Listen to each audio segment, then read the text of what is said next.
Bonjour à toutes et à tous, bienvenue sur cette vidéo de psychoastrologie. Nous allons voir ensemble comment se configurent les planètes sur la semaine du 31 juillet au 6 août 2023. Je lui ai donné pour titre Déconstruire pour mieux reconstruire. Nous allons voir que même si le soleil se trouve en Lion et que le feu est donc l'élément dominant, les signes de terre occupent une place particulièrement importante. Posons déjà un petit peu ensemble, comme je le fais à chaque fois, les grandes configurations, prenons les bases de comment se présente le ciel sur cette semaine-là. Donc, nous allons passer, pour l'instant, en début de semaine, nous sommes encore dans le premier décan du Lion, mais nous allons passer le 4 août dans le deuxième décan. Le Soleil est la planète dominante du Lion, mais aussi du premier décan, tandis que dans le deuxième décan, c'est Jupiter qui va devenir particulièrement importante. Et ça, ce n'est pas anodin, je vais y venir. Nous sommes aussi dans ce moment où l'axe lunaire a changé. Jusqu'au 16 juillet approximativement, il était encore dans l'axe taureau-scorpion. Depuis le 17 juillet et jusqu'à janvier 2025, les nœuds lunaires se trouvent dans l'axe bélier-balance. J'ai corrigé par rapport à ma semaine précédente où je n'arrêtais pas de dire bélier-taureau, ce qui ne veut absolument rien dire. Mercure rentre en Vierge et va y rester jusqu'au 4 octobre. Donc, nous allons voir que la Vierge occupe une place importante de par Mercure et Vénus. 5 planètes sont donc en signe de terre, pour récapituler. Donc, Mercure, Mars en Vierge, Pluton en Capricorne. Là, on peut dire que Pluton est en train d'arriver à la fin de sa course en Capricorne, vu le temps qu'il y est resté. Il est donc rétrograde et fait un travail de fin, si je puis dire, de décristallisation, libération, destruction de ce qu'il y a de plus solide, mais qui a fait son temps. Le Capricorne, c'est vraiment le signe des systèmes, les signes aussi des formes pensées, des valeurs et des croyances les plus solides. Il est relié à la notion de tradition, de conservation. C'est tout ce qui renvoie aussi aux méthodes éprouvées, tout ce qui a été particulièrement testé, expérimenté, qui s'appuie sur l'expérience. Mais voilà, tout ça, c'est très bien. Tout ce qui est de l'ordre, effectivement, du contrôle, de la maîtrise, des responsabilités, de l'expertise, c'est on va dire, une chose positive, sauf qu'à partir d'un moment, ça devient enfermant, ça devient dépassé. Et donc, il faut bien que ces systèmes construits, aussi bien sur le plan intellectuel que sur les plans vraiment les plus concrets, soient détruits pour laisser la place à autre chose. Et là, c'est le travail de Pluton. Pluton, c'est vraiment celui qui vient s'attaquer, en étant en Capricorne, à ce qu'il y a de plus solide, mais aussi qui a été mis en place depuis un bon moment. Donc, c'est pas un travail évident de déconstruction, et même peut-être de destruction, mais c'est un travail fondamentalement bénéfique et nécessaire, même si ça peut être remuant à vivre. Et nous avons également Jupiter et Uranus en Taureau. Uranus fait aussi un petit peu ce travail de destruction, mais lui, il amène aussi la reconstruction. Avec Uranus, on a vraiment cette idée de révolution. On pourrait dire que Pluton, c'est la libération. Uranus, c'est la révolution. C'est-à-dire que Uranus est là pour relier le haut et le bas. C'est-à-dire qu'il amène tout ce qui est de l'ordre supérieur, des grandes lois, du plan, on va dire, du plan supérieur, en manifestation concrètement sur la Terre. Mais ça prend du temps, mais ça veut dire aussi que pour y arriver, c'est pareil, il faut détruire ce qui a fait son temps, il faut faire de la place, il faut faire tomber d'anciens mécanismes, un ancien ordre établi. Et donc, Uranus-Pluton dans les signes de terre participe à décristalliser, à déconstruire. Et tandis que le Soleil se trouve en Lion, on pourrait dire que ça se joue particulièrement au niveau de notre personnalité, au niveau de nos façons d'être. Donc, c'est toute une semaine où à la fois on peut être un peu bouleversé, touché, remuer dans nos aspects les plus solides, mais les plus cristallisés. C'est pas une destruction histoire de nous embêter ou histoire de nous déstabiliser. Il n'y a rien de nocif ou de néfaste dans le travail de Pluton ou d'Uranus. Mais c'est vrai que ce à quoi on est habitué, ce qu'on a construit et auquel on tient, même si ça n'est pas en soi complètement positif, c'est pas toujours évident de voir que à un moment donné, ça doit tomber, ça doit laisser la place à autre chose. Et donc, ce soleil en Lion nous amène vraiment à prendre conscience de ce qui peut entraver la croissance, l'expression du meilleur présent en nous, nos qualités, notre potentiel, notre créativité, des talents que l'on peut avoir, mais aussi notre façon d'être dans les relations, d'être avec les autres. Donc, on a à voir ce qu'il en est sur ces plans-là. C'est quoi mes grandes qualités? C'est quoi mes potentialités? Qu'est-ce que j'ai peut-être comme capacité plus ou moins latente? Où j'en suis sur le plan de ma créativité, notamment sur le plan professionnel. Tandis qu'avec Pluton et Uranus en signe de terre, on peut se rendre compte que voilà, s'il y a des entraves, s'il y a des choses qui nous empêchent justement d'aller vers le meilleur de nous-mêmes, eh ben ça peut particulièrement presque rentrer en confrontation. Voilà. Il y a cet élan vers l'évolution, Soleil en Lion. Jupiter peut accroître aussi, hein, c'est une planète d'expansion, Jupiter. Donc dans le deuxième décan du Lion, on pourrait se sentir particulièrement stimulé à évoluer. Mais en même temps, et c'est à ça qu'il est particulièrement intéressant d'être vigilant, on peut être mis face à ce qui en nous résiste par solidité, on va dire une solidité même trop forte à cette évolution. Donc, nous sommes dans une espèce de combinaison. Alors, fondamentalement, c'est fait pour travailler ensemble, mais n'empêche que ça le fait sous forme de tension et de confrontation. Mais donc, nous sommes invités à nous libérer de ce qui nous enferme, de nos excès ou de nos manques. Et il est vrai aussi que le lion, c'est une énergie d'amour, c'est une énergie de pouvoir, c'est une énergie d'organisation. Donc, où est-ce que nous en sommes face à à notre rapport à notre propre pouvoir? Comment on exerce notre pouvoir? Quand je dis pouvoir, c'est pas juste le pouvoir de commander ou d'être un petit peu, alors c'est peut-être un bien grand mot, au-dessus des autres, mais c'est tout simplement la déclinaison du verbe pouvoir. Qu'est-ce que je peux faire dans la vie? Qu'est-ce que je suis en capacité d'accomplir?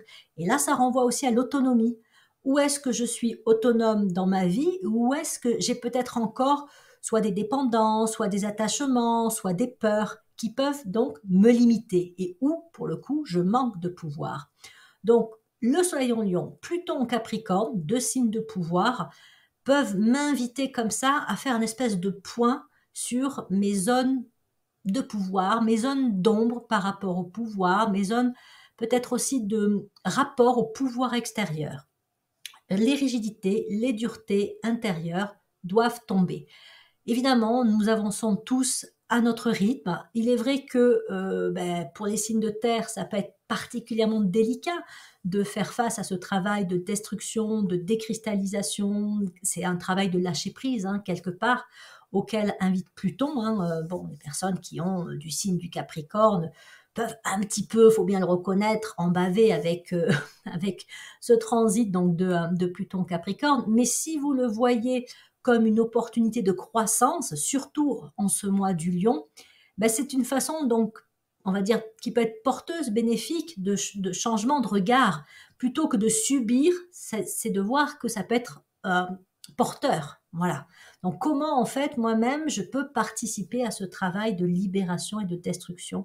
Ou est-ce que peut-être j'ai encore des crispations? Ou est-ce que j'ai des positions qui me limitent? Et qu'est-ce que je peux lâcher là-dessus? Le taureau, c'est un signe qui est relié à la notion de vision. C'est l'idée de voir de plus en plus clair et donc de tendre vers la vérité. Jupiter-Uranus en taureau participe à cette ouverture, on pourrait presque parler d'ouverture du troisième œil, donc de cette ouverture vers la vérité, de cette amplification de la vérité. Et ça peut impliquer donc de voir ce qu'il en est par rapport, encore une fois, à des cristallisations, des peurs, des désirs inférieurs, des mécanismes bloquants, mais de voir aussi vers quoi je peux tendre si je me libère de ces cristallisations et de ces rigidités. Pour vous donner un exemple, j'ai échangé quelques messages avec une amie Capricorne qui me disait qu'elle avait réalisé, et je pense que c'est dû à Pluton en Capricorne et au fait aussi qu'elle a un ascendant Lion, qu'en fait, quand elle se faisait du souci pour sa famille, elle était aussi dans une forme de prise de pouvoir. Et ça a été une révélation pour elle de réaliser cela et ça l'a aidé à lâcher prise par rapport à ça. Non pas qu'elle ne se fait plus du tout de soucis pour sa famille, mais elle a remis un petit peu plus les choses à leur place. Elle a Oui, elle s'est libérée d'une façon d'être qui, en fait, l'enfermait et biaisait aussi quelque part ses relations à sa famille. Parce que quand on se fait du souci, peut-être de façon exagérée ou de façon un petit peu, oui, on va dire excessif, c'est la même chose. Pour les autres, on peut avoir tendance, surtout quand on est du signe du Capricorne, à vouloir intervenir, à tomber dans une forme un peu d'ingérence. Tu vas pas bien, je me fais du souci pour toi, j'interviens, tu m'as rien demandé, mais je vais quand même faire quelque chose pour toi. Et c'est aussi enlever quelque peu l'autonomie à l'autre. Donc évidemment, je suis pas en train de dire qu'il faut pas aider nos proches ou les personnes qui ne vont pas bien. C'est la question de comment je me positionne en fonction de quelle demande ou de quel besoin détecté chez l'autre, de quelle écoute je manifeste vis-à-vis de l'autre. Donc c'est tout ça, enfin c'était un exemple, hein, mais c'est tout ce travail-là de attention, nos positions, nos prises de position, avec derrière les formes pensées. Hein, encore une fois, c'est nos valeurs, c'est nos croyances qui dictent un petit peu nos comportements. Donc qu'est-ce qui nous anime, mais qu'est-ce qui du coup aussi peut être bloquant ou tout simplement, comme je disais, biaiser quelque part nos relations aux autres et évidemment nos relations à nous-mêmes. Donc dans le lion, prise de conscience accrue de ce qui est encore rigide, cristallisé, possibilité de s'en libérer et avec cette très belle configuration en vierge et en taureau, on va peut-être pouvoir plus facilement détecter nos besoins fondamentaux. De quoi j'ai besoin pour justement accompagner cette croissance intérieure? Et qu'est-ce qui en moi cherche à croître? Qu'est-ce qui est vraiment intéressant à nourrir? Et c'est vrai aussi bien chez moi que chez l'autre. Qu'est-ce que je détecte comme qualité, capacité, potentiel que je peux encourager et nourrir chez autrui? La Vierge, c'est vraiment l'un des signes les plus nourricier du zodiaque. Elle partage un petit peu ça avec le cancer. Ce sont des signes qui tendent à peut-être protéger, mais fondamentalement à prendre soin. C'est pour ça qu'il y a beaucoup de personnes qui ont du signe de la Vierge dans leur thème, qui vont vers des métiers du soin, du social, et qui peuvent être aussi très méticuleux dans le travail qu'ils accomplissent, parce que voilà, la Vierge a ces qualités-là. Tous les signes de terre sont plutôt, hein, si on doit généraliser, persévérants, ben, concrets évidemment, endurants, ils ont un goût de l'effort, ils aiment que les choses soient bien faites. Et donc tout ça fait que avec Mercure et Mars en Vierge, je peux prendre conscience avec le Lion de ce qui en moi cherche à grandir et je peux leur accorder, si ce sont des qualités, si ce sont des capacités, l'attention dont ils ont besoin pour pouvoir croître et se développer. Alors évidemment, ça va pas tout se faire dans cette semaine ou à travers la semaine du deuxième décan. Hein. C'est un travail, on va dire, un peu de longue haleine, en fonction effectivement des signes de terre. C'est-à-dire que les signes de terre nous montrent que la construction prend du temps. N'empêche que pendant cette semaine, et encore pendant quelques jours dans le lion, je pourrais détecter ce que j'aurais à penser, dire et faire pour nourrir cette meilleure version de moi-même, ses capacités, ses qualités, ses potentialités, pour voir aussi où j'en suis sur mon degré d'autonomie. Et évidemment, dans les semaines, mois à venir, je pourrais enclencher et faire perdurer des actions pour aller vers cette croissance, pour vraiment lui donner, lui apporter les moyens nécessaires de se développer. C'est comme si, par exemple, on trouvait une graine et qu'on se disait, bon, ok, donc cette graine, elle correspond à quelle plante, de quoi elle a besoin pour croître et se développer au mieux. Donc, je peux commencer à lui donner quelques soins, je peux la planter dans un contenant qui va lui correspondre, avec la terre qui va bien lui aller, je peux lui donner l'exposition qui sera effectivement bénéfique pour elle, je peux lui apporter le degré d'eau dont elle va avoir besoin, etc. Mais il va falloir évidemment du temps pour que cette graine germe, se développe, croisse et peut-être fleurisse. Donc c'est tout ce travail-là auquel invite, selon moi, en tout cas, hein, le travail du lion, en tout cas le travail de cette semaine et de ces jours à venir dans le lion.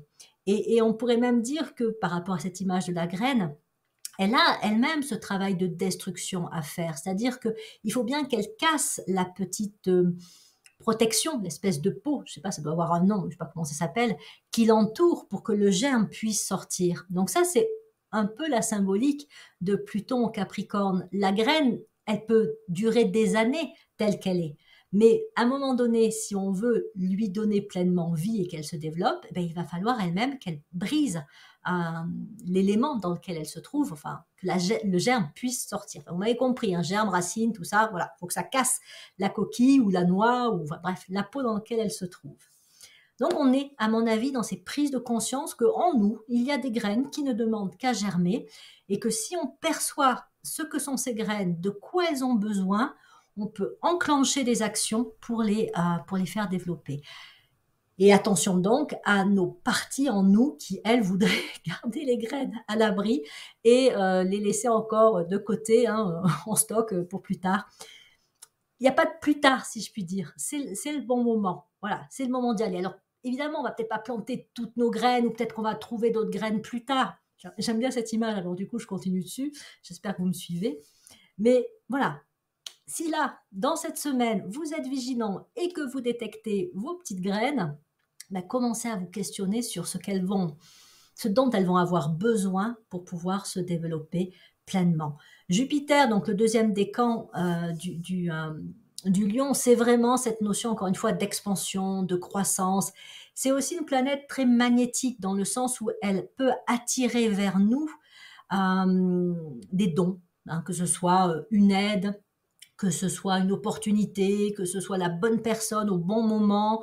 Donc, si on enclenche déjà des choses dans dans ce premier décan du soleil, ben, ce sera encore plus positif quand on va passer dans le deuxième décan. C'est vraiment selon moi en tout cas, c'est vraiment le moment de bouger pour aller vers une croissance intérieure et vraiment développer ce meilleur présent en nous. Je sais, c'est les vacances, hein, moi-même je suis en vacances, on peut avoir tendance à plutôt avoir envie de profiter et de pas trop réfléchir. Voilà, ceci dit, c'est le mois du lion, c'est le moment de travailler avec le soleil, avec la lumière, c'est le moment de la conscience de soi, de l'affirmation, de la croissance intérieure, de la croissance de soi. C'est le moment pour certains aussi du rayonnement parce que certains sont déjà prêts à rayonner leur grande qualité. Donc allez-y, hein, de tous ceux qui ont déjà détecté leur potentialité et qui peuvent le faire rayonner, ne vous privez pas, allez-y.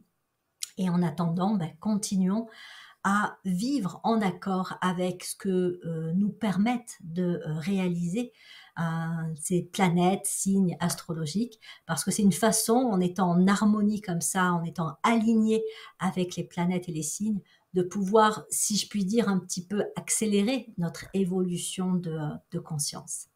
Voilà ce que j'avais à vous dire pour cette semaine du 30 juillet du 31 juillet au 6 août. Ben, pour ceux qui sont en vacances, évidemment, je leur souhaite de très bonnes vacances. Pour ceux qui sont du signe du lion, un très joyeux anniversaire. Et on se retrouve la semaine prochaine pour une prochaine vidéo. J'aurais tendance à vous conseiller de bien regarder les vidéos, si je puis dire, dans l'ordre, parce que c'est un peu comme une histoire qui se déroule.